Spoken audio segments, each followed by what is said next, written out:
Hello everyone, আজ নিয়ে এলাম কমলা লেবু আর আদা দিয়ে malpua recipe. Welcome back to my channel Lipi simple blog. সকলে কেমন আছো? নিশ্চয়ই ভালো আছো। দেখতে থাকো কি করে বানাচ্ছি। বন্ধুরা, এরকম নরম তুলতুলে মালপোয়া বানাতে কিভাবে আমি তৈরি করছি চলো তোমাদের সঙ্গে শেয়ার করব। তো দেখতে থাকো পুরো ভিডিও, কেউ স্কিপ করো না, তাহলেই হয়তো জানতে পারবে আর শিখতেও পারবে। এই দেখো নরম তুলতুলে মালপোয়া। তো চলো দেখে নিই। গুঁড়োগুলো চলো চেলে নেই আর কি।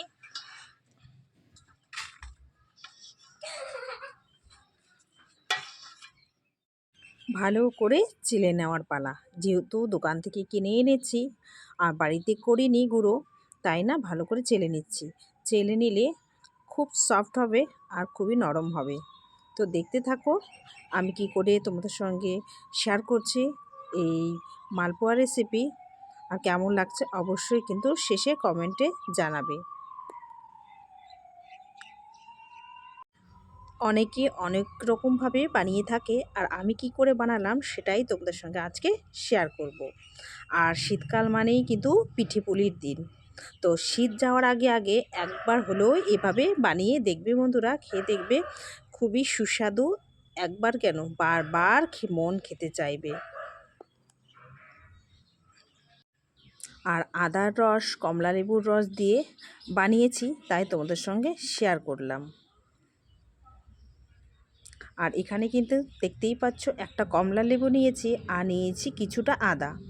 তো এটা রস করে এর মধ্যে কিন্তু দিয়ে দিব। তো কি কি নিয়েছি এই যে তোমাদের সঙ্গে শেয়ার করছি। এনে রসটা বের করে রেখেছি আদার, কমলা লেবু আর একটু আটা আর হচ্ছে গুড়। এই চালের গুঁড়ির মধ্যেই এই আদার রসটা দিয়ে দিলাম। তো কে কে আছো এইভাবে আদার রস দিয়ে বানাও সেটা কিন্তু আমাকে কমেন্টে জানাবে। তো একে একে সরঞ্জামগুলো দিয়ে দিচ্ছি। আর এখন কিন্তু যে যেরকম মিষ্টি খেতে ভালোবাসো ওই আন্দাজ করে তোমরা দিয়ে দিবে। আর চিনি দিয়েও করা যায়, তো আমি হচ্ছে এখানে গুড় দিয়েছি। তো দেখতে থাকো আমি কি কি দিচ্ছি। আর কিছুটা হচ্ছে আটা দিয়ে দিচ্ছি, যাতে মালপোয়াগুলো একটু নরম হয় আর 2-3 দিনও কিন্তু রেখে খেতে পারবে। আর স্বাদটা ব্যালেন্স করার জন্য দিয়ে দিয়েছি লবণ। সবগুলো উপকরণ একসাথে আমি হাত দিয়ে ভালো করে কিন্তু মিক্স করে নিচ্ছি আর মেখে নিচ্ছি। আর হাত দিয়ে মাখলে সেটার মিশ্রণটাই একদম আলাদা রকম হয়, তাই না আমি হাত দিয়ে মেখে নিচ্ছি যাতে গোলাটা একদম সফট হয়। আর দেখতে থাকো তাহলেই কিন্তু বুঝতে পারবে। তারপর এখানে অল্প অল্প করে আমি উষ্ণ গরম জল দিয়ে দিচ্ছি। অল্প অল্প করে দেব আর ভালোভাবে এই গোলাটা রেডি করব। গোলাটা যদি ঠিক মতো হচ্ছে আমার মেশানো হয় তবেই কিন্তু ফুলকো ফুলকো লুচির মতো ফুলবে, নইলে কিন্তু ফুলবে না। তাই এটা আমি অল্প অল্প করে জল দিয়ে মিক্স করে নিচ্ছি।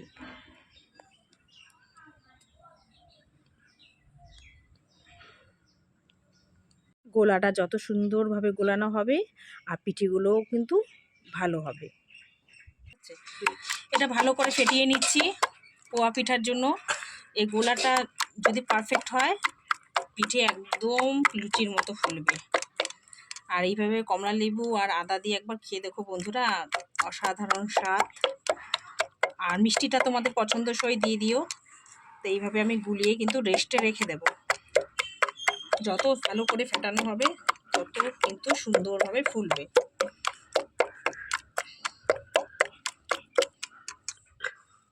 আর হাত দিয়ে গুলিয়ে নিচ্ছি, মিক্সিংটা তাহলে ভালো হবে। আর ঘনত্বটা দেখো আমি তোমাদেরকে বুঝিয়ে দিচ্ছি। এই যে দেখো আঙ্গুলে যে টপ টপ করে পড়ছে, তার মানে কিন্তু পারফেক্ট। যখন ভাজবো দেখতেই পাবে, বুঝতেই পারবে কতটা পারফেক্ট হয়েছে। তো চলো এখন এটাকে রেস্টে রেখে দিই। আমার মোটামুটি গুলানো রেডি। এই যে পুলি পিঠের জন্য আমি বসিয়ে দিয়েছি মিনি কড়াই। আর এই যে গোলাটা রেডি করে রেখেছি আর একটু গুলিয়ে নিলাম ভালো করে। এই যে গোলাটা হচ্ছে এরকম ঘনত্ব হয়েছে।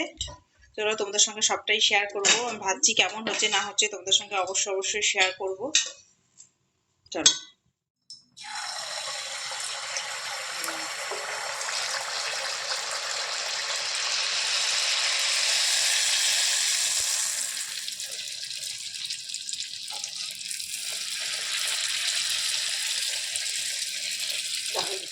আর তারপর কিন্তু আমি একটা কাপ নিয়ে নিয়েছি, কাপের সাহায্যে কিন্তু আমি এগুলো কড়াইয়ের মধ্যে দিচ্ছি, আর যাতে একদম গোল আকারে হয়।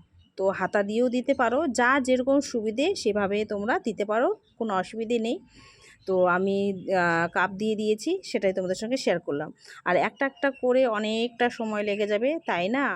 দিয়ে ফুলিয়ে তারপর কিন্তু একে একে সবগুলো আমি 4-5টা করে একসাথে ভেজে দিচ্ছি, তাহলে সময়টাও আমার বেঁচে যাবে। আর দেখছো তো কত সুন্দর হয়েছে, পারফেক্ট, দেখেছো? একটাও কিন্তু চুপসে যাচ্ছে না, তাই তোমাদের সঙ্গে শেয়ার করলাম। আর কেমন হচ্ছে কমেন্টে কিন্তু জানাতে ভুলবে না, আর কি কোথা থেকে দেখছো সেটাও বলবে। তাই এই যে দেখতেই পাচ্ছ, একটা একটা করে ফুলিয়ে তারপরে কিন্তু 3-4টা একবারে আমি ভেজে নিচ্ছি, তাহলে কিন্তু একে অপরের সাথে লেগে যাবে না।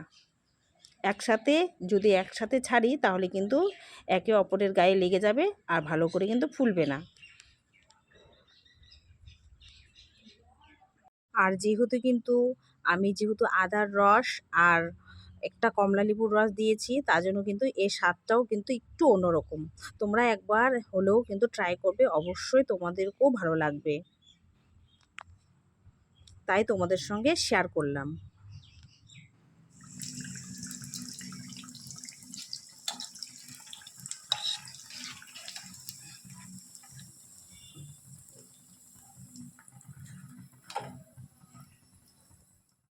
আমি কিন্তু একে একে এইভাবেই সমস্ত পিঠেগুলো ভেজে নিয়েছি, আর তোমাদের সঙ্গে শেয়ার করলাম। এখন যেন এই শীতকালে পিঠে পুলি ট্রেন্ডিংয়ে চলছে, তা আমি কেন বাদ যাই, তা আমিও বানিয়ে ফেললাম।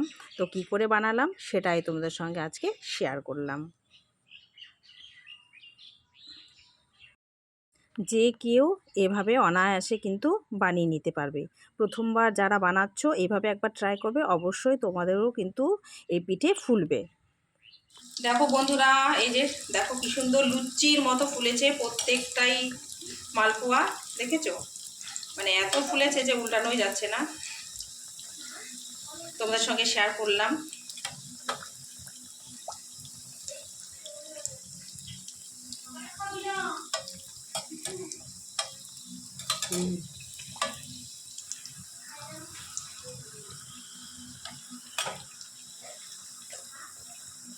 কেমন হয়েছে বলবে কিন্তু।